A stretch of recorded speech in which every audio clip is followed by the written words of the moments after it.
Marcus Thompson froze mid-step on the mountain trail, his coffee thermos slipping from weathered fingers as the sound hit him, a low, agonized moan that seemed to rise from the earth itself. What he found beyond the oak grove wasn't a wounded hiker or lost camper. It was a massive black bear, its left hind leg mangled in the steel jaws of an illegal military-grade trap, blood pooling in the morning frost. The forest ranger's radio crackled to life with morning patrol check-ins, but Marcus couldn't move, couldn't breathe. His hand trembled as he reached for the radio, knowing that one call would bring federal agents, paperwork, and protocol that would leave this magnificent creature to die while they debated jurisdiction. The bear's dark eyes met his, intelligent, pleading, resigned to death. "Jesus Christ," Marcus whispered, his voice breaking the sacred silence of dawn. 40 years of following regulations warred against everything Martha had taught him about doing what's right. The bear whimpered once, a sound that would haunt Marcus forever if he walked away. Time was running out, and Marcus Thompson had 30 seconds to decide between his pension and his soul. Leave a like and share your thoughts in the comments along with the city you're watching from now. Let's continue with the story. The Great Smoky Mountains had been Marcus Thompson's cathedral for 40 years, but this morning felt different, heavier, like the ancient peaks themselves were holding their breath. At 67, the widowed forest ranger moved through the wilderness with the careful precision of a man who'd learned that every step mattered, every decision carried weight that could crush or sustain. 3 years had passed since Martha's funeral. 3 years since he'd stopped setting 2 places at the dinner table, stopped buying her favorite vanilla creamer, stopped pretending that coming home to an empty cabin didn't feel like dying a little each day. The heart attack last spring had been a warning, his body's way of telling him what his mind already knew. Time was running short, and he had precious little left to show for a life spent protecting things that couldn't protect themselves. "Morning, sweetheart," Marcus whispered to the framed photograph tucked into his truck's visor, Martha's smile frozen in eternal summer light. She'd been gone longer than some of his co-workers had been alive, but her voice still echoed in the quiet moments. "Do what's right, Marcus, not what's easy." Words that had guided him through 4 decades of difficult decisions, from confronting armed poachers to carrying hypothermic hikers down treacherous slopes.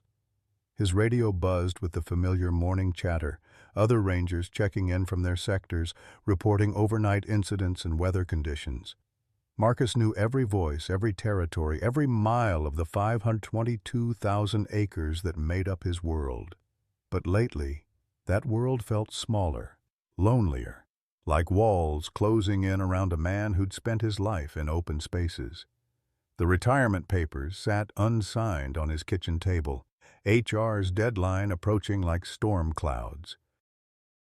Mandatory retirement at 68, they'd explained with practiced sympathy, new regulations about liability and health concerns, 40 years of service reduced to actuarial tables and insurance policies. Marcus understood the logic, understood it, and hated every word of it. Eleanor May Whitfield, his 72-year-old neighbor and the closest thing to family he had left, kept telling him God had bigger plans. "Lord willing, and the creek don't rise," she'd say in that soft Tennessee drawl that carried the wisdom of 7 decades, "you'll find your purpose when you stop looking so hard for it." Eleanor had been Martha's closest friend, and now she appointed herself keeper of Marcus's soul, bringing casseroles he didn't eat and conversations he desperately needed. His daughter Jessica called once a month from California, dutiful check-ins that felt more like obligations than connections. She had her own life, her own family, her own understanding of love that didn't include a stubborn old man who talked more to trees than people. Marcus didn't blame her. He'd chosen this isolation, built these walls brick by careful brick. But this morning, as mist rose from hidden valleys and the first light painted the ridgelines gold, Marcus felt something stirring in the deep places of his heart. Maybe it was Martha's voice on the wind. Maybe it was simply the mountains calling to their faithful guardian one more time. Something was coming. He could feel it in his bones, in the way the forest seemed to whisper secrets just beyond hearing. The morning patrol had started like any other, coffee still steaming in his thermos, radio crackling with routine check-ins, the familiar weight of 40 years' experience guiding Marcus down trails he could walk blindfolded. But as he rounded the bend near Willow Creek, that low, agonized moan stopped him cold, a sound that seemed to tear through the peaceful dawn like a blade through silk.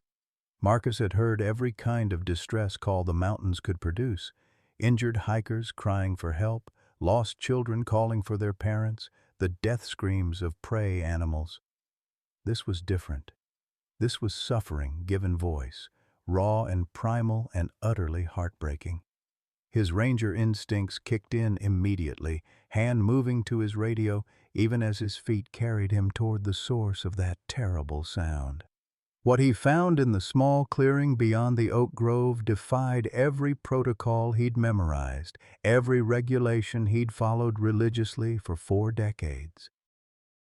A massive black bear, easily 300 pounds of muscle and fur, lay trapped in the cruel steel jaws of a military-grade leg-hold trap. The device was illegal on federal land, designed for much smaller game but devastating to anything caught in its merciless grip. Blood had pooled beneath the animal's mangled left hind leg, dark against the frost-covered ground, and Marcus could see bone gleaming white through torn flesh. The bear's breathing was labored, shallow, each exhale visible in the cold morning air. But it was the eyes that undid him. Dark, intelligent, filled with a pain that transcended species barriers. This wasn't just an animal caught in a trap. This was a sentient being facing death with a dignity that humbled the old ranger to his core. The bear looked directly at Marcus, and in that moment some wordless communication passed between them, recognition perhaps, or simply the acknowledgement of one living thing by another in a moment of crisis.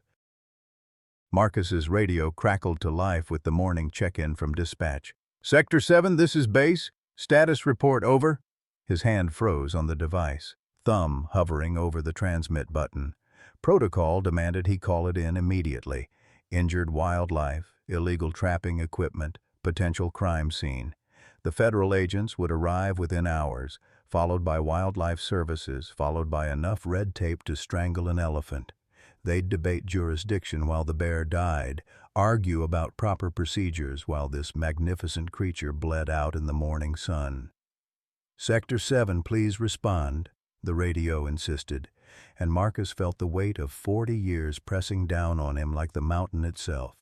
He'd never broken protocol, never bent the rules, never put his pension and reputation at risk for anything.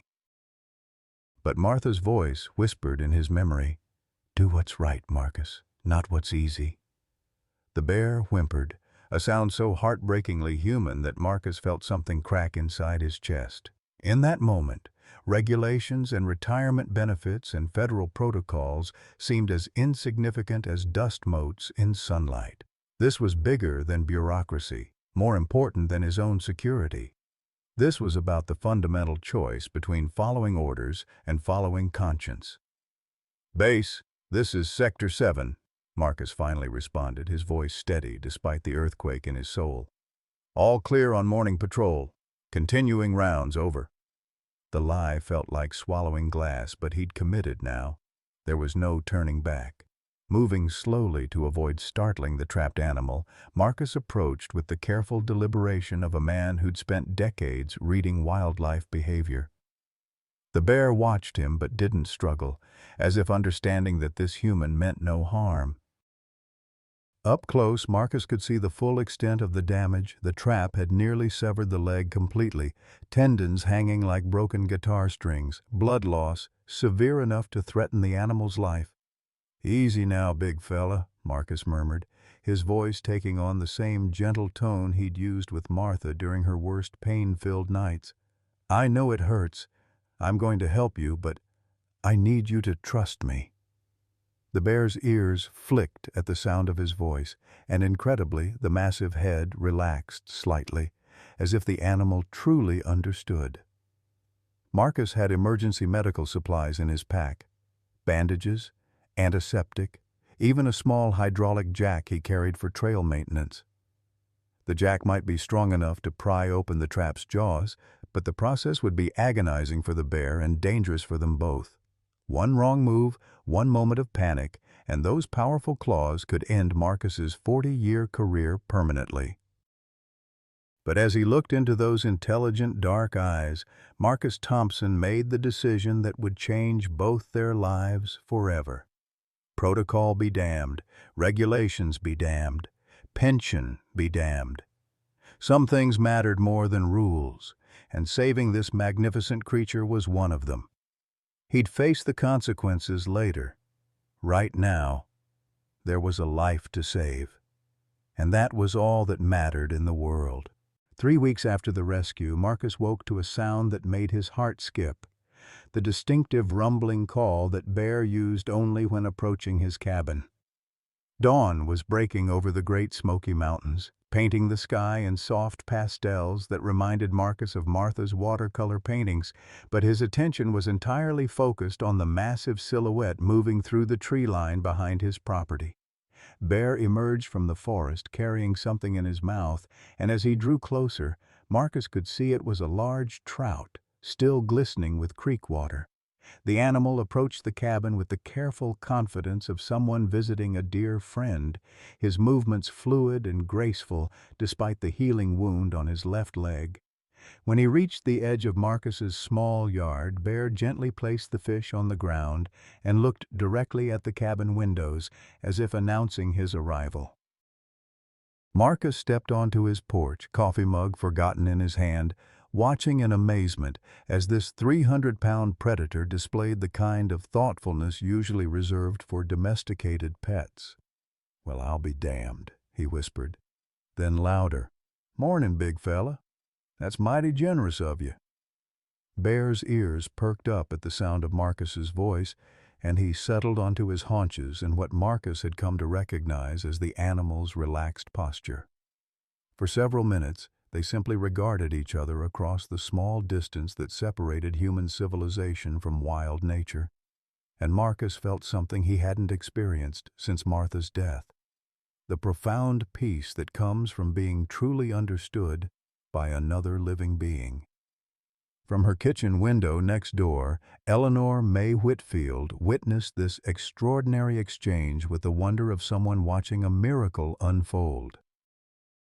At 72, she'd seen enough of life to recognize the sacred when it appeared, and there was something undeniably sacred about the bond developing between her neighbor and this magnificent creature. "Lord have mercy," she murmured, reaching for her phone to call Marcus. "That bear's got more sense than most folks I know." The relationship that developed over the following days defied every wildlife management protocol Marcus had learned in 4 decades of service. Bear appeared each morning around dawn, sometimes bringing offerings: a particularly beautiful stone, an interesting piece of driftwood, occasionally another fish. He never approached the cabin itself, always maintaining a respectful distance, but his presence became as regular and comforting as the sunrise. Marcus began bringing his morning coffee outside, establishing a routine that felt as natural as breathing. He would sit on his porch steps while Bear settled under the large oak tree at the edge of the clearing, and they would share the quiet morning hours together. Marcus found himself talking to the animal, sharing thoughts and observations about the weather, the forest, sometimes even memories of Martha. Bear listened with the patient attention of a therapist, his intelligent eyes never leaving Marcus's face. It was during one of these morning visits that Dr. Sarah Chen Williams made her discovery. She had been tracking the reports of an unusually tame bear in the area, following up on anonymous tips that had reached the Wildlife Management Office. When she emerged from the forest trail that morning, she expected to find either a sick animal or another false alarm. Instead, she found something that challenged everything she thought she knew about human-wildlife relationships. Marcus was in the middle of explaining to Bear why the federal government insisted on so much paperwork when Sarah stepped into the clearing, her veterinary bag in hand and her professional composure intact despite the shock of what she was witnessing. The scene before her was so peaceful, so clearly mutual in its affection, that she found herself hesitating to interrupt. "Mr. Thompson?" she called softly, not wanting to startle either the man or the bear. "I'm Dr. Sarah Chen Williams from the State Wildlife Office. I'd like to speak with you about your friend there." Marcus felt his stomach drop to his boots. This was the moment he'd been dreading, discovery by someone with the authority to end his friendship with Bear and potentially destroy them both.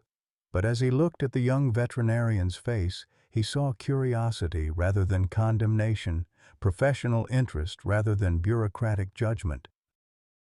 "Ma'am," Marcus replied, standing slowly to avoid alarming Bear, "I can explain—" "Actually," Sarah interrupted, "I think I'd like to observe for a while first, if you don't mind. What I'm seeing here is unusual." Bear had noticed the newcomer but showed no signs of fear or aggression. Instead, he tilted his massive head in that curious way that had become so familiar to Marcus, as if evaluating this new element in his morning routine. After a moment's consideration, he returned his attention to Marcus, clearly indicating that whatever the human chose to do about this visitor was fine with him. Sarah spent the next hour documenting the interaction with the clinical objectivity of a scientist and the growing amazement of someone witnessing something unprecedented. She watched as Bear responded to Marcus's voice, noted the obvious signs of healing from what appeared to be a serious leg injury, and observed behavioral patterns that suggested not just intelligence but emotional attachment. "How long has this been going on?" she finally asked, settling onto a fallen log that gave her a clear view of both man and bear. Marcus made a decision that would change all their lives. "About 3 weeks," he said, and then told her the whole story: the illegal trap, the choice between protocol and compassion, the gradual development of trust between himself and an animal that should have feared humans above all else. Sarah listened without interruption, her medical training allowing her to read the signs Marcus described, the severity of the initial injury, the remarkable healing that had taken place, the psychological resilience that had allowed Bear to overcome what should have been a traumatizing experience with human cruelty. When Marcus finished his account, she sat quietly for several minutes, processing the implications of what she'd heard. "You realize what you've done is illegal," she said finally. "Federal law prohibits interfering with wildlife, and harboring an unregistered wild animal carries serious penalties." "Yes, ma'am, I know that," Marcus replied, his voice steady despite the fear gnawing at his chest. "And I'd do it again. That bear was dying, and no amount of regulations would have justified letting him suffer." Sarah looked at Bear, who was now lying on his side in a patch of morning sunlight, completely relaxed and clearly content. Everything about the animal's demeanor suggested perfect health and emotional stability. There were no signs of the aggressive behavior or dependency issues that typically developed when wild animals had extended contact with humans. "He's magnificent," she said softly, "and incredibly intelligent. Look at how he's positioned himself, close enough to interact with you but far enough away to retreat if necessary. He's maintaining his wild instincts while choosing to trust you. That's remarkable." What Sarah didn't tell Marcus was that she'd been struggling with her own demons since losing her 8-year-old son David in a drowning accident 2 years earlier. She'd thrown herself into her work with wildlife, trying to fill the void left by maternal instincts that no longer had an object. Watching Marcus care for this injured animal, seeing the gentle patience in his interactions, stirred something in her that had been dormant since David's death. "I should report this," she said, but her voice lacked conviction. "But you won't," Eleanor's voice carried across the clearing. as she approached with a tray of coffee and what appeared to be fresh biscuits. "Because you can see what that bear means to Marcus, and what Marcus means to that bear. Some things are more important than regulations, honey." Sarah found herself nodding, recognizing in this unlikely friendship something that bureaucracy couldn't quantify or regulate, the simple power of love to heal wounds that medical science couldn't touch. The first sign that Marcus's secret was unraveling came on a Tuesday morning when federal wildlife agent Catherine Morris arrived unannounced at his cabin, her government-issued SUV gleaming like a threat in the autumn sunshine. Marcus had been preparing Bear's morning meal, a mixture of fruits, nuts, and the special protein supplements Sarah had prescribed, when he spotted the vehicle through his kitchen window. His heart hammered against his ribs like a caged bird as he quickly shoved the bear food into a closet and tried to compose himself. "Mr. Thompson?" Agent Morris was younger than his daughter Jessica, with the kind of crisp efficiency that came from federal training and unwavering faith in regulations. "I'm Agent Catherine Morris, U.S. Fish and Wildlife Service. I'd like to ask you a few questions about some unusual activity reported in your sector." Marcus invited her in, his mind racing through possibilities. Had someone seen him with Bear, photographed them together? His hands remained steady as he poured coffee, but inside, panic clawed at his throat like a living thing. "What kind of activity are we talking about, Agent Morris?" "We've received reports of an adult male black bear displaying unusually tame behavior around humans. There are also allegations that a federal employee may be illegally harboring wildlife." Her eyes swept the cabin, taking in details with practiced observation. "The informant provided quite specific information about your relationship with this animal." The word informant hit Marcus like a physical blow. Someone had been watching him, documenting his interactions with Bear, building a case against him. The betrayal cut deeper than the legal implications. For 40 years, he'd believed his fellow Rangers were family, bound by shared purpose and mutual respect. To discover that one of them had been systematically destroying him felt like watching his world collapse in slow motion. "I'm not sure what you're referring to," Marcus said carefully, but Agent Morris's expression suggested she wasn't buying his denial. "Mr. Thompson, interfering with wildlife is a federal offense. Harboring an unregistered wild animal could result in felony charges, immediate termination, and forfeiture of your pension. We're talking about potentially decades in prison and financial ruin." She paused, letting the weight of those consequences settle. "However, if you cooperate fully with our investigation, we might be able to work something out." Before Marcus could respond, a familiar sound echoed from the forest behind his cabin. Bear's distinctive call, a low, rumbling vocalization that the animal used specifically to communicate with him. Agent Morris's head snapped toward the sound, her eyes sharpening with the intensity of a predator recognizing prey. "That wouldn't happen to be your friend, would it, Mr. Thompson?" The jig was up, and Marcus knew it. But as he looked through his window toward the tree line where Bear waited patiently for their morning routine, he felt no regret, only a fierce protective instinct that surprised him with its intensity. "That bear was dying when I found him," Marcus said quietly. "Caught in an illegal trap, bleeding to death. I couldn't just walk away." "So you admit to interfering with wildlife?" "I admit to saving a life." Agent Morris sighed, pulling out a digital recorder. "Mr. Thompson, you're under federal investigation for violations of the Endangered Species Act, the Lacey Act, and several other statutes. I need to inform you that anything you say can and will be used against you in a court of law." As if summoned by some cosmic sense of timing, Eleanor May appeared at the cabin door without knocking, as was her way. The 72-year-old woman took one look at Agent Morris's official bearing and Marcus's pale complexion and immediately understood the situation. "Well, I'll be damned," she said, her voice carrying enough righteous indignation to power a small city. Y'all are here to arrest the finest man these mountains have ever known, aren't you? Ma'am, this is official federal business. Horse shit! Eleanor interrupted, causing Agent Morris to blink in surprise. Pardon my French, honey, but that's exactly what this is. Marcus Thompson has spent 40 years protecting every living thing in these mountains. He's pulled more folks out of ravines than you've had hot dinners, and now you want to crucify him for showing mercy to a creature that was tortured by some sick bastard with illegal traps? Agent Morris attempted to regain control of the situation. Mrs. Whitfield, Eleanor May Whitfield, and I've been watching this boy longer than you've been alive. If caring for injured animals is a crime, then half the folks in these mountains ought to be in prison. The law doesn't make exceptions for good intentions, Mrs. Whitfield.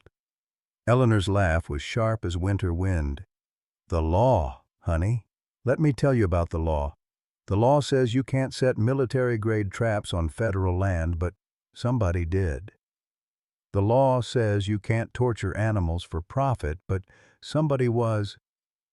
Where was your federal investigation then? Where were your regulations when that poor creature was suffering? Marcus watched this verbal sparring match with growing amazement. Eleanor had always been protective of him, but this was something different. This was a woman transformed by righteous fury into something formidable. Agent Morris, for her part, looked increasingly uncomfortable as Eleanor's logic found its mark. Furthermore, Eleanor continued, building steam like a locomotive, if you think the people of this community are going to stand by while you destroy a man who's given his whole life to protecting what they love, you've got another think coming. Marcus Thompson is the best ranger these mountains have ever seen, and everybody knows it. The sound of approaching vehicles interrupted Eleanor's tirade. Through the window, Marcus could see a convoy of official cars winding up his gravel driveway. More federal agents, wildlife officers, probably local law enforcement as backup. His quiet morning had become a three-ring circus, and he was the main attraction. Bear's call echoed again from the forest, closer this time, and Marcus felt his heart break a little. The animal was approaching for their daily routine, unaware that their friendship had become evidence in a federal case. What would happen to Bear when the authorities captured him? Would they relocate him to some distant wilderness where he'd never see Marcus again? Would they euthanize him as a problem animal too accustomed to human contact? Agent Morris, Marcus said, his voice steady despite the chaos in his heart, before your colleagues arrive, I need you to understand something.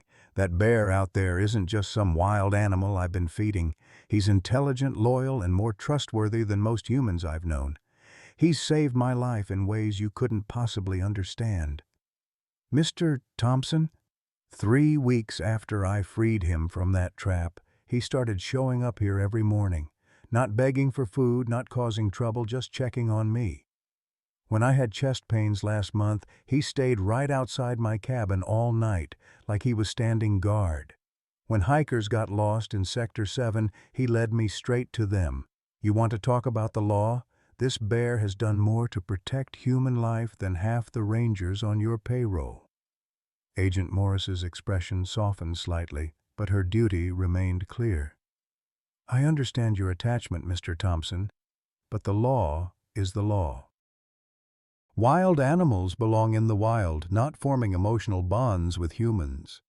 And what about humans forming emotional bonds with wild animals? Eleanor asked pointedly. What about the bonds that heal broken hearts and give meaning to empty lives?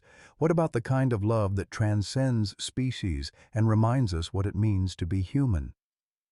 The first of the backup vehicles had reached the cabin, doors slamming as agents prepared to descend on Marcus's small world like locusts on a wheat field. But Eleanor wasn't finished. She stood in the doorway like a guardian angel in orthopedic shoes, her voice rising to carry across the clearing. "Y'all listen to me," she called to the assembling law enforcement officers. This man lost his wife 3 years ago and damn near died of loneliness.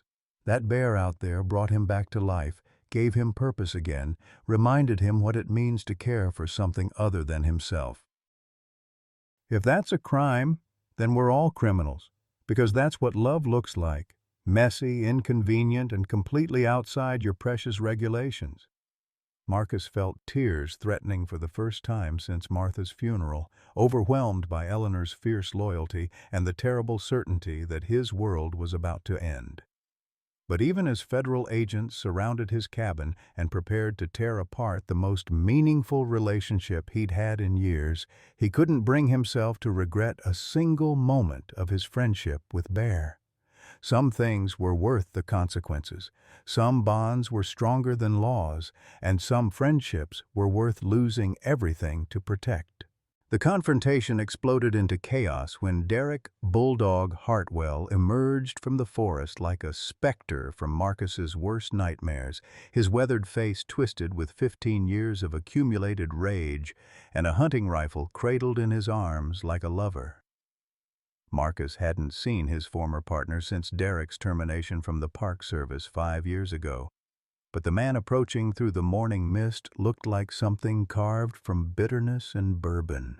Hollow-eyed, unshaven, wearing the kind of desperate fury that made dangerous men do unspeakable things. "Well, well," Derek called out, his voice carrying the familiar rasp of a heavy smoker. "Looks like the federal cavalry finally showed up. Took you long enough to catch our boy Marcus playing house with his pet monster." Agent Morris spun toward the new arrival, her hand instinctively moving toward her sidearm. "Sir, you need to identify yourself and state your business here." Derek's laugh was sharp as breaking glass. "Derek Hartwell, former park ranger, current concerned citizen. I'm the one who's been documenting Marcus's little love affair with that killer." He gestured toward the forest, where Bear's distinctive silhouette could be seen moving between the trees. "That thing out there is a walking time bomb, and St. Marcus here has been feeding it, caring for it, turning it into something even more dangerous than nature intended." Marcus felt the bottom drop out of his world. Derek, his former partner, the man he'd trusted with his life countless times during their years working together, Derek was the informant. The betrayal cut deeper than any physical wound, leaving Marcus staggering under the weight of this revelation. "Derek, what the hell are you doing?" "What I should have done 15 years ago," Derek snarled, his grip tightening on the rifle. "What I should have done the day these monsters took my boy." Eleanor stepped forward, her maternal instincts overriding any sense of personal safety. "Derek Hartwell, you put that gun down this instant. Tommy's death wasn't anyone's fault, but—" "Don't you dare!" Derek's roar silenced even the federal agents, his rifle swinging toward Eleanor with terrifying speed. "Don't you dare speak my son's name! You weren't there! None of you were there when those things tore him apart!" Agent Morris was shouting into her radio, calling for backup. But Marcus barely heard her. His attention was fixed on Derek's face, on the wild desperation in his former partner's eyes, and on the terrible understanding that was beginning to dawn. Derek wasn't just angry, he was broken, shattered by grief and guilt into something barely recognizable as the man Marcus had once called friend. "Derek," Marcus said carefully, his voice taking on the same gentle tone he used with injured animals. "Talk to me. Tell me what really happened to Tommy." "You know what happened." Derek's voice cracked like a whip. "We were camping in Sector 9. Tommy was playing near the creek while I was setting up the tent. I heard him scream, heard those animals growling, and by the time I got there—" He trailed off, his whole body trembling with remembered horror. But Eleanor's voice cut through Derek's pain like a surgeon's knife. "That's not what happened, Derek, and you know it. I was working the emergency room that night. I saw Tommy's body. I read the medical examiner's report. That boy didn't die from any bear attack." The silence that followed was deafening, broken only by the distant sound of more vehicles approaching and Bear's anxious calls from the forest. Derek's face went white, then flushed deep red, cycling through emotions too complex and terrible to name. "Shut up," he whispered. "Shut up, shut up, shut up." "Tommy fell, Derek. Eleanor continued with the relentless compassion of someone who'd seen too much human suffering to let lies stand unchallenged. He fell down that ravine because he was scared and running in the dark. There were no bite marks, no claw marks, no signs of any animal attack. That boy died from internal injuries sustained in a fall. "Stop!" Derek's scream echoed off the mountains like a wounded animal's death cry. "He was running because of the bears. They were in our camp, going through our food, and Tommy got scared and ran." "And where were you when your 8-year-old son got scared?" Eleanor's voice was gentle now, but her words hit like sledgehammer blows. "Where were you when he needed his daddy to protect him from whatever was making those sounds in the dark?" Marcus watched his former partner crumble before his eyes, saw 15 years of carefully constructed lies collapse under the weight of truth. Derek's rifle wavered, no longer pointing at anyone in particular, as the man behind it seemed to shrink into himself. "I was drunk," Derek whispered, the words barely audible. "I'd been drinking all afternoon, celebrating getting that promotion to sector supervisor.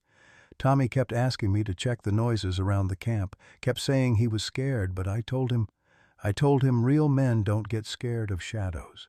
His voice broke completely. "I passed out in the tent. When I woke up, he was gone."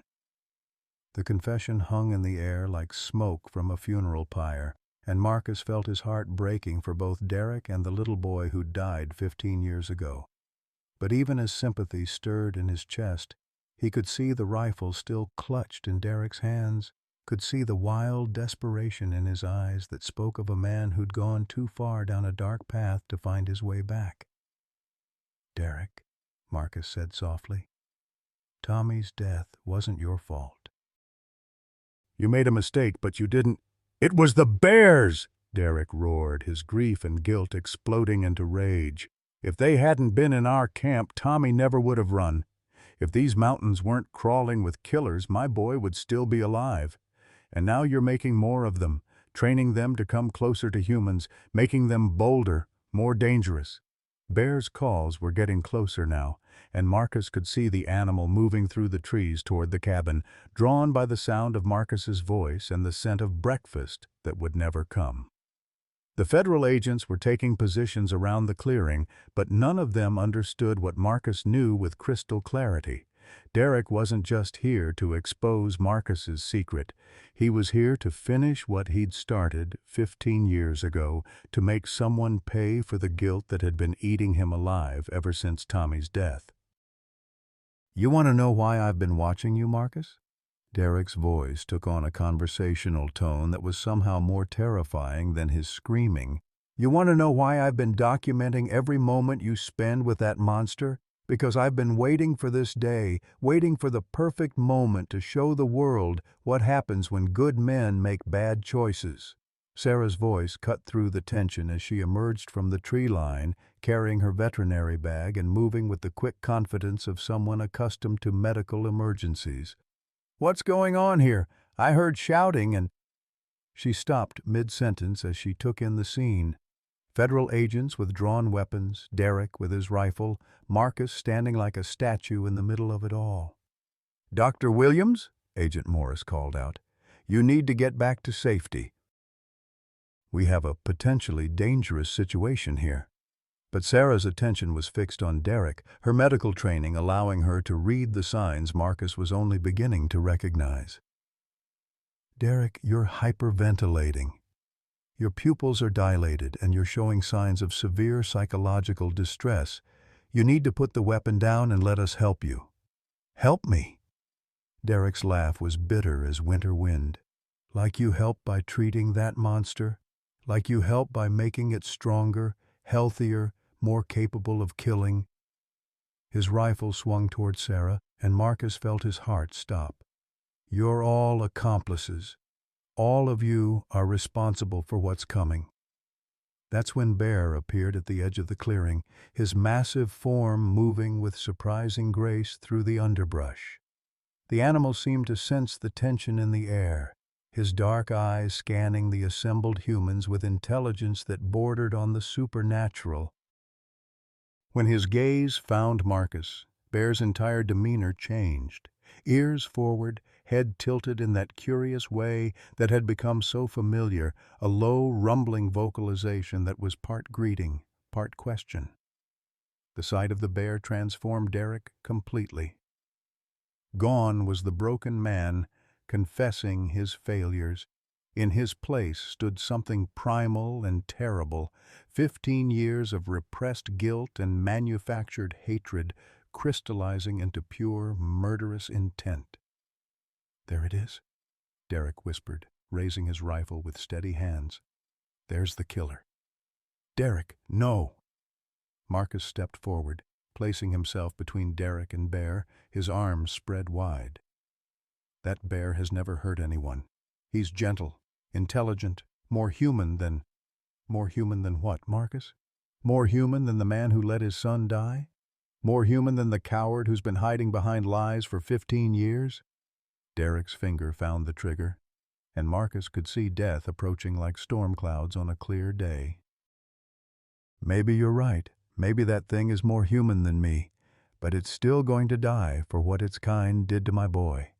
The moment stretched like taffy, federal agents shouting orders that went unheard, Eleanor praying in a voice like rustling leaves, Sarah fumbling for her tranquilizer gun, and Marcus standing between a grieving father and the animal that had become his salvation, knowing that in seconds one of them would be dead and his world would end either way. The gunshot cracked through the mountain air like the world breaking in half, and Marcus felt the bullet's passage as a whisper of death against his left shoulder, before the searing pain told him Derek's aim had been slightly off. He stumbled forward, his vision blurring as blood began to soak through his ranger shirt, but his only thought was for Bear, who had dropped to the ground behind him with a terrible, wet sound that would haunt Marcus for the rest of his days. "No, no, no," Marcus gasped, crawling toward the fallen animal as chaos erupted around him. Federal agents were shouting, Eleanor was screaming Derek's name, and somewhere in the distance, Sarah was calling for medical assistance on her radio. But all of that faded to background noise as Marcus reached Bear's side and saw the spreading crimson stain across the animal's chest. Bear's breathing was shallow and labored, each exhale producing a small puff of blood that painted the autumn leaves like scattered rubies. Those intelligent dark eyes found Marcus's face, and in them the old ranger saw not accusation or fear, but something that broke his heart completely: forgiveness. Even as life ebbed from his massive body, Bear was trying to comfort the human who had risked everything to save him. "Stay with me, boy," Marcus whispered, his hands pressing against the wound in a futile attempt to stem the bleeding. "Don't you leave me. Please don't leave me." His voice cracked on the last words, and tears he hadn't shed since Martha's funeral began streaming down his weathered cheeks. Derek stood frozen 20 feet away, the smoking rifle still clutched in his hands, his face cycling through expressions of triumph, horror, and dawning realization. "I did it," he whispered, then louder. "I did it. I finally made them pay for Tommy." But even as the words left his mouth, they sounded hollow, empty of the satisfaction he'd imagined this moment would bring. Eleanor reached Marcus first, her nurse's training overriding her shock as she knelt beside the wounded Bear. "Oh, honey," she murmured, whether to Marcus or Bear, no one could tell. Her hands joined his in trying to staunch the bleeding, but they all knew it was hopeless. The bullet had torn through vital organs, and even Sarah's veterinary expertise wouldn't be enough to repair this kind of damage. 15 years, Derek said, his voice growing stronger, more manic. 15 years I've been waiting for justice, and now I finally have it. That monster can't hurt any more children. It can't destroy any more families. The only monster here is you." Eleanor spat, her voice venomous with grief and rage. "That bear never hurt anyone. The only one who hurt Tommy was his own father, too drunk to protect him when he needed protection most." Derek's triumph crumbled at Eleanor's words, reality crashing over him like a cold wave. He looked at the rifle in his hands as if seeing it for the first time, then at the dying bear, then at Marcus's blood-soaked form. I was protecting people. I was making sure no other families suffered like mine did. You were running from your own guilt, Sarah said as she dropped to her knees beside Bear, her medical bag already open. And now you've killed the most gentle creature these mountains have ever known. Bear's breathing was becoming more erratic, his massive frame shuddering with each labored breath. Marcus leaned closer, whispering words of comfort and love, promises that everything would be okay, even though they both knew it was a lie. The bond they'd forged over months of shared mornings and quiet companionship was stretching thinner with each passing moment, soon to snap forever. "He saved my life," Marcus said, his voice barely audible over the commotion of arriving emergency vehicles. "After Martha died, I was just going through the motions, waiting to die. He gave me purpose again. He gave me something to love." Agent Morris approached carefully, her weapon drawn but pointed at the ground. "Mr. Hartwell, I need you to drop the rifle and step away. You're under arrest for assault with a deadly weapon, animal cruelty, and multiple federal firearms violations." Derek laughed, a sound like glass breaking in an empty church. "Arrest me? For what? For protecting innocent people from a dangerous animal? For doing what you federal agents should have done months ago?" But even as he spoke, his grip on the rifle loosened and the weapon clattered to the ground. "You shot an unarmed man and killed a defenseless animal," Agent Morris replied coldly. "That's not protection. That's murder." Bear's eyes were beginning to glaze over, that spark of intelligence fading like candle flames in winter wind. Marcus pressed his forehead against the animal's massive skull, feeling the warmth slowly leaving the body that had provided him such comfort over the past months. "I'm sorry," he whispered. "I'm so sorry I couldn't protect you." Eleanor's hand found Marcus's shoulder, squeezing gently. "He knows, honey. He knows you loved him, and that's what matters. Sometimes love means letting go when holding on only causes more pain." The sound of approaching helicopters filled the air.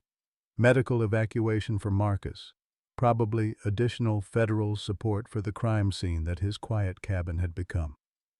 But all Marcus could focus on was the fading rhythm of Bear's heartbeat against his palm.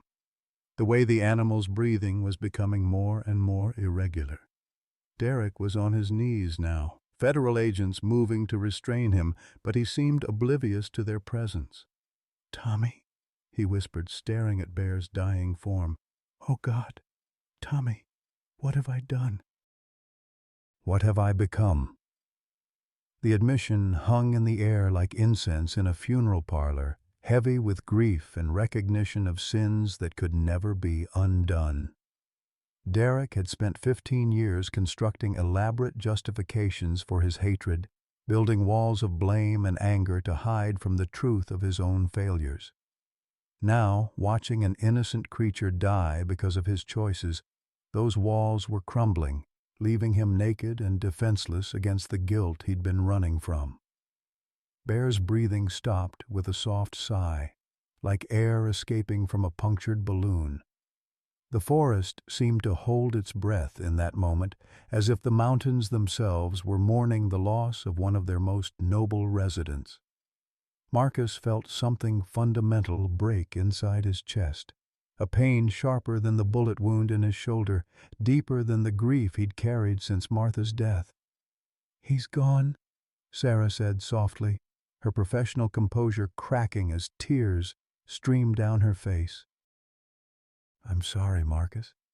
There was nothing we could do." Marcus continued to hold Bear's massive head, unable to accept what his eyes were telling him. This magnificent creature who had brought meaning back to his empty life, who had shown him what unconditional loyalty looked like, who had trusted him completely despite every human betrayal. This gentle giant was gone, another victim of human cruelty and Derek's twisted quest for redemption. The sound of Derek weeping echoed across the clearing, raw sobs that spoke of 15 years of accumulated anguish finally finding release.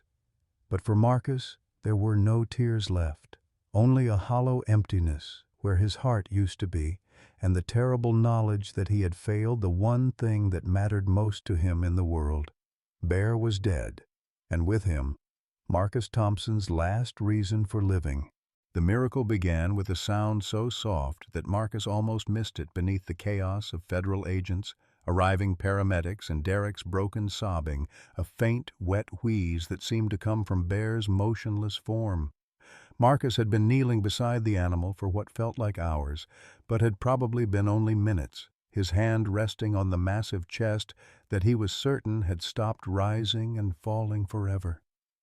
"Wait," Sarah whispered, her veterinarian's training catching what grief had made Marcus miss. She pressed her stethoscope against Bear's chest, her eyes widening with disbelief. "Marcus, he's breathing. It's barely there, but he's breathing."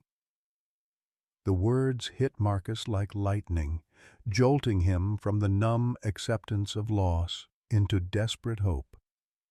"What? That's impossible. He stopped breathing. I felt him."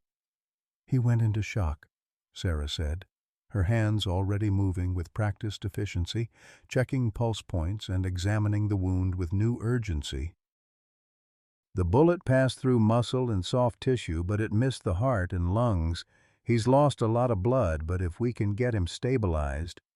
Eleanor grabbed Marcus's uninjured arm with surprising strength for a 72-year-old woman.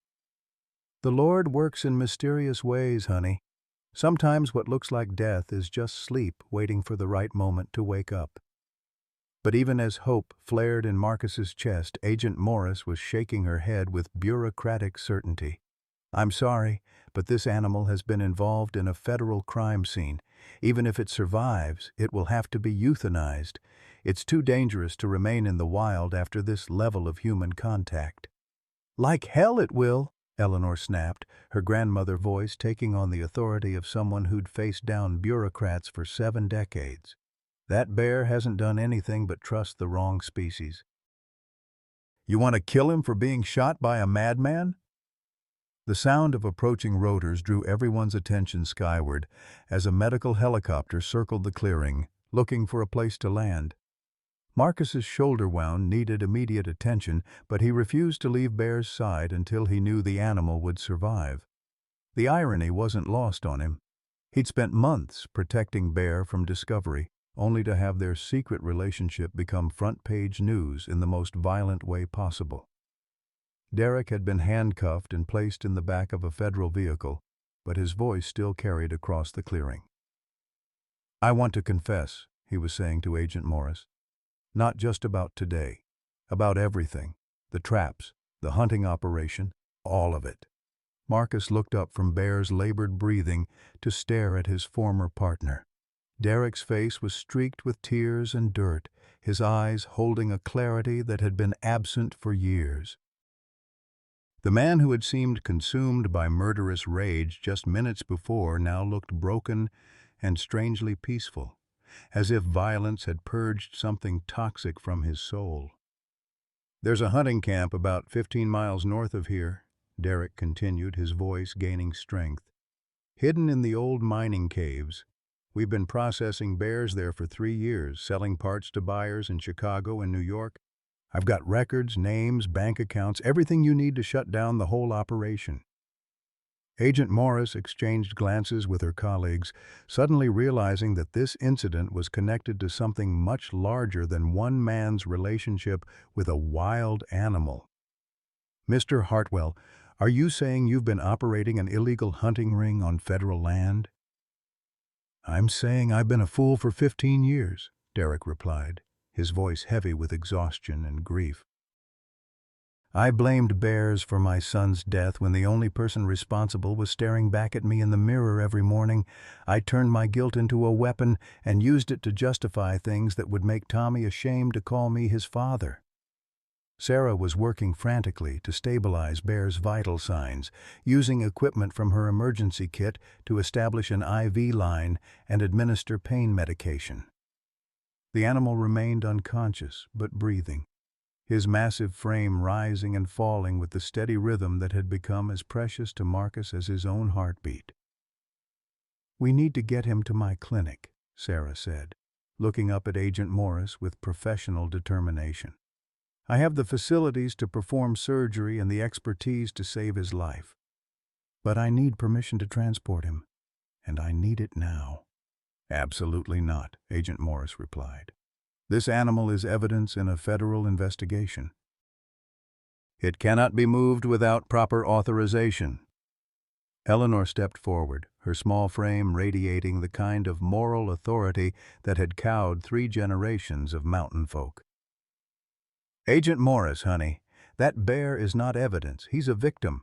And if you let that victim die because of paperwork and protocols, I guarantee you'll have the biggest PR nightmare the federal government has seen since Waco." As if summoned by Eleanor's words, news vans began arriving at the bottom of Marcus's long driveway, their satellite dishes reaching toward the sky like mechanical flowers seeking sunlight. Word of the incident was already spreading through social media, and Marcus could see reporters setting up equipment for what would undoubtedly become a national story. Local rangers' secret friendship with wild bear ends in violence. Federal agents stand by as wounded animal dies.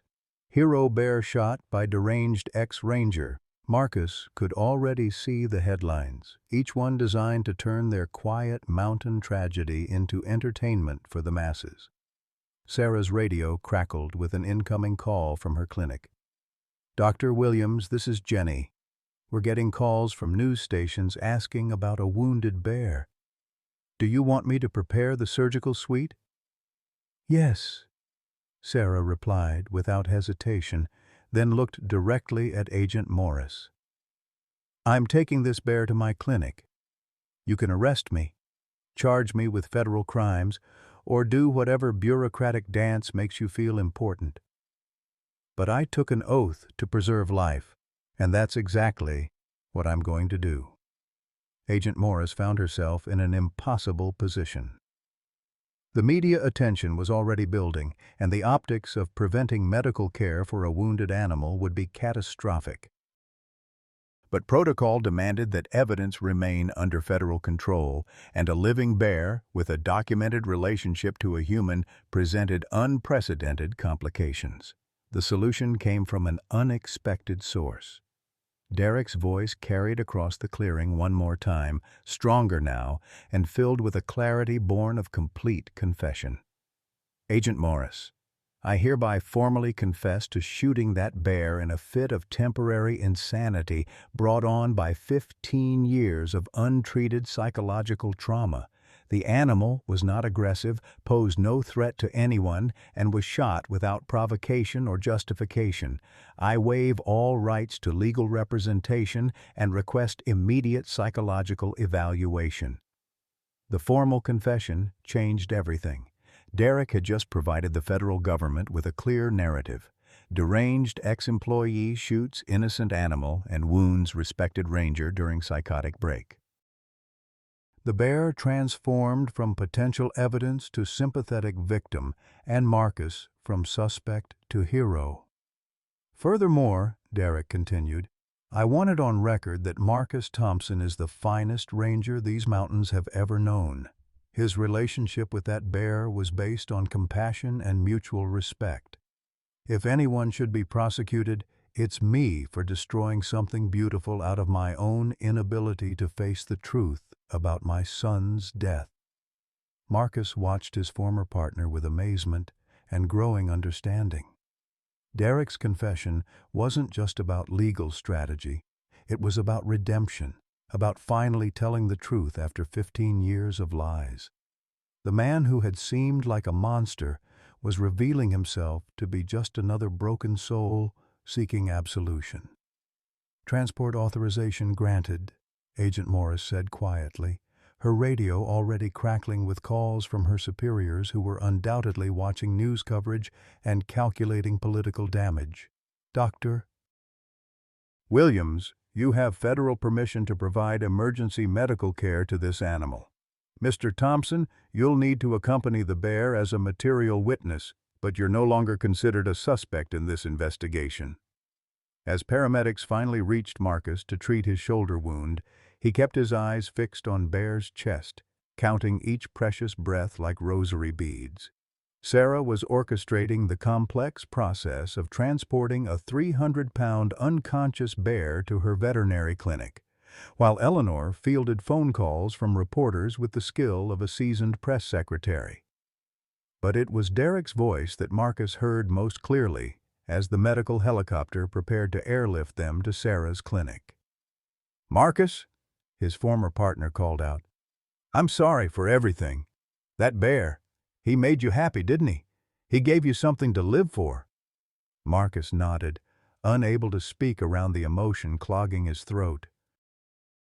"Then I'll spend the rest of my life making sure he gets to keep doing that," Derek said. "It's the least I can do for Tommy's memory.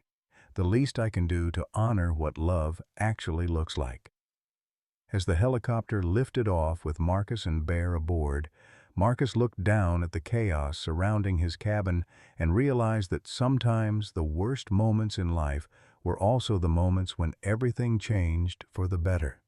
Derek's violence had exposed his illegal hunting operation, Bear's shooting had revealed the depth of their bond to the world, and Marcus's willingness to die for his friend had shown everyone watching what true loyalty looked like. The real miracle wasn't that Bear had survived Derek's shot, it was that Derek had finally found the courage to stop running from the truth.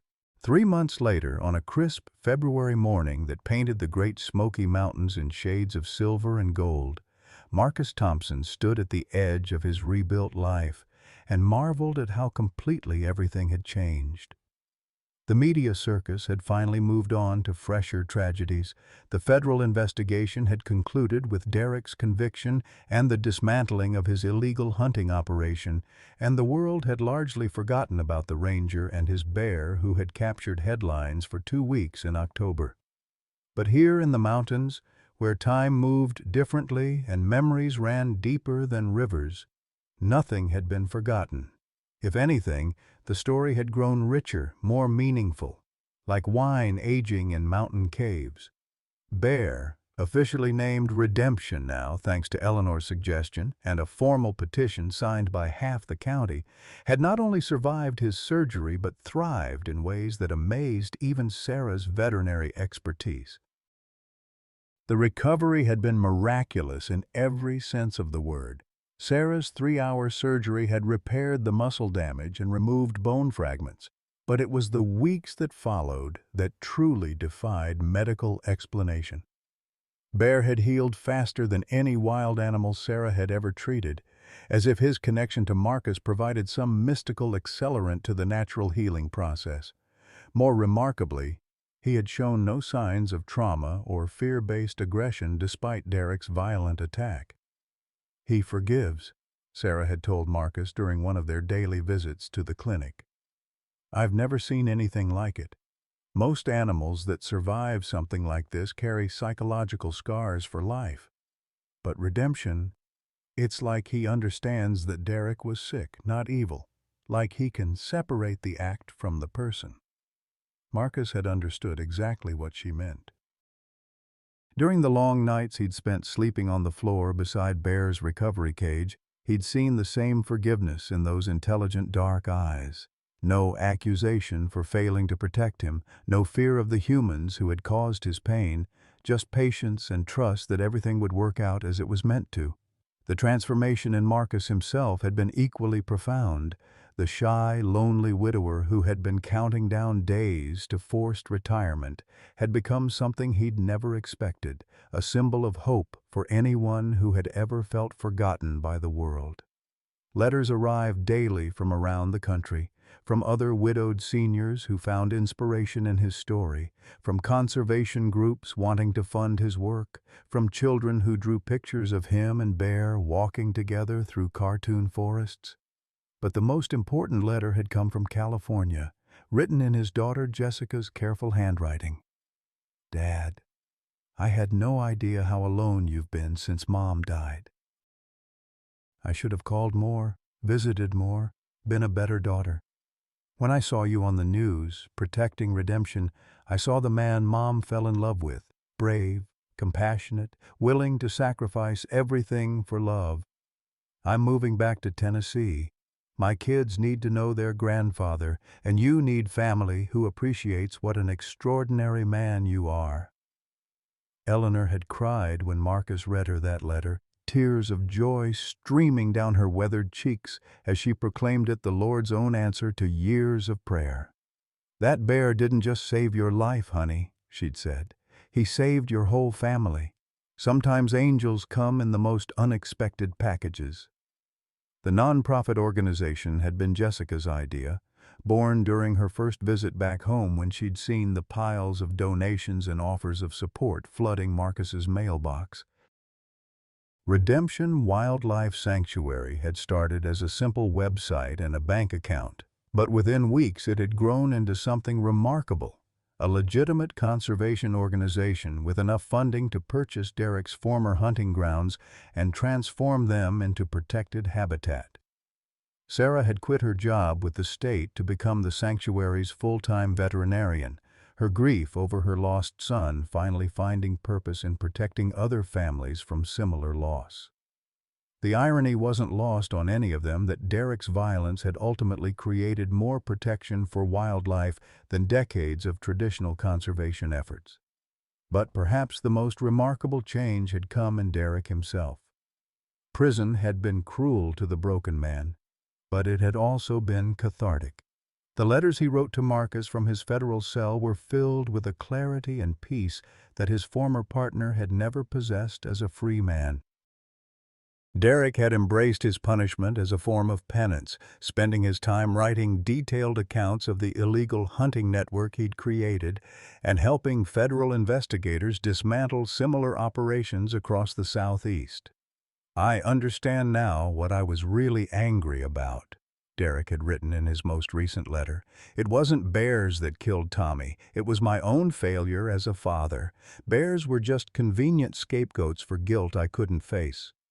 But watching you with Redemption showed me what real love looks like. Patient, protective, selfless. The kind of love I should have shown my son. I can't bring Tommy back, but maybe I can honor his memory by helping you protect the family you found in that forest.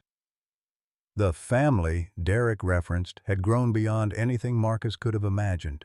What started as a relationship between one man and one bear had evolved into something that challenged every assumption about wildlife management and human-animal relationships. Redemption hadn't just returned to the wild. He had become a bridge between his world and Marcus's, facilitating connections that defied scientific explanation.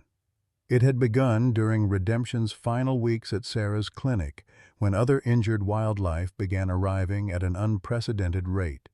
Bears, deer, even a family of raccoons, all showing up at the clinic's doorstep as if summoned by some wilderness telegraph. Sarah initially attributed it to seasonal patterns, but the truth became undeniable when she realized that every animal arrived within hours of Redemption's presence. "He's calling them," she'd told Marcus one morning as they watched a limping fox approach the clinic with the same trust that Redemption showed toward humans. Somehow, he's communicating that this is a safe place, that these particular humans can be trusted. The phenomenon had continued after Redemption's release back to the mountains. Marcus's daily hikes had become wildlife sanctuary tours, with injured or orphaned animals appearing along his routes with a frequency that bordered on the supernatural. The old ranger had become a conduit between two worlds, guided by a bear whose trust had opened doors that science insisted shouldn't exist. The media had tried to sensationalize these developments, sending reporters and camera crews to document what they inevitably labeled the Bear Whisperer or the Mountain Miracle. But Marcus had learned to ignore the circus, focusing instead on the quiet daily miracles that made his new life feel like a gift he'd never deserved. Like this morning, when redemption had appeared at the edge of the clearing behind Marcus's rebuilt cabin, not alone but accompanied by a smaller bear, a female judging by her size and the way she stayed close to Redemption's side. Marcus had been expecting this development for weeks, ever since Sarah had mentioned seeing evidence of courtship behavior during her wildlife monitoring expeditions. "Well, I'll be," Eleanor said from her rocking chair on Marcus's newly expanded porch, her voice filled with wonder despite having witnessed similar miracles daily for 3 months. "Looks like our boy's gone and found himself a girlfriend." The female bear was clearly nervous about approaching the cabin, but Redemption's patient encouragement gradually drew her closer. Marcus watched the interaction with the fascination of someone witnessing evolution in real time. The way Redemption positioned himself between the female and the humans, communicating safety through body language older than civilization, gradually introducing her to the concept that these particular members of his species could be trusted. "She's beautiful," Jessica said from beside her father, her own children watching wide-eyed from the safety of the porch steps. 8-year-old Emma and 6-year-old Michael had adapted to their grandfather's unusual lifestyle with the flexible acceptance of children, treating daily bear visits as perfectly normal parts of mountain living. "What are you going to name her, Grandpa?" Emma asked, her voice barely above a whisper to avoid startling the approaching animals. Marcus smiled, remembering another little girl who had asked similar questions about woodland creatures decades ago, back when Jessica was small and the world seemed simpler. "How about Hope?" he suggested. "She represents hope for Redemption's future, hope for their species, hope for all of us who believe in second chances." As if responding to her new name, Hope lifted her head toward the porch, making direct eye contact with Marcus for the first time. In that moment, he saw the same intelligence that had first captivated him in Redemption's gaze, the same capacity for trust that had transformed his life from solitary existence into joyful purpose. The future stretched ahead of them like unmarked trail through wilderness, uncertain but filled with possibility. The sanctuary was growing. Jessica's family was putting down roots in Tennessee soil, and Derek's letters suggested that even the most broken souls could find redemption through honest confession and genuine repentance. But most importantly, Redemption had found love, the kind of partnership that would ensure his bloodline continued for generations in these protected mountains.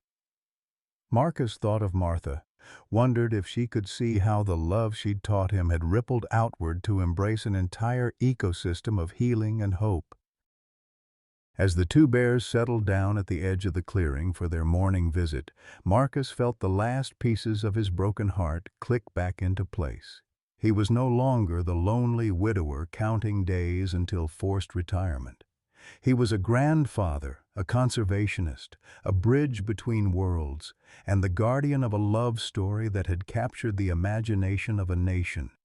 "Thank you," he whispered, whether to Martha's memory, to the mountains themselves, or to the universe that had sent him a dying bear in a steel trap on a morning when his own life had needed saving. The words were carried away on mountain wind that smelled of pine and possibility, of wild places protected and love stories that lasted longer than headlines. In the distance, church bells from the valley town marked the passage of another Sunday morning in the Great Smoky Mountains, where miracles happened daily and love came in forms that defied explanation, but demanded celebration.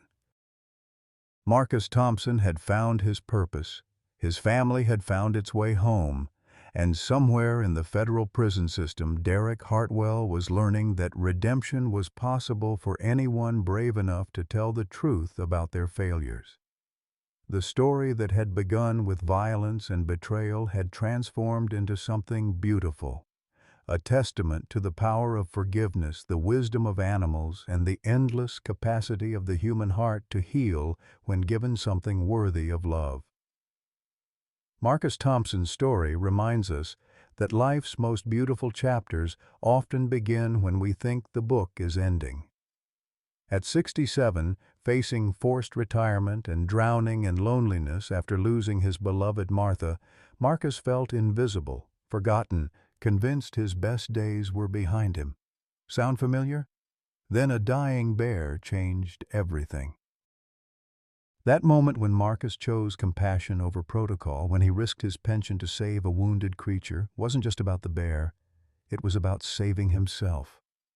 Sometimes the very act of caring for something else awakens parts of our hearts we thought were permanently closed. Marcus discovered that purpose doesn't have an expiration date, that family comes in unexpected forms, and that the courage to love again can transform not just our own lives, but entire communities.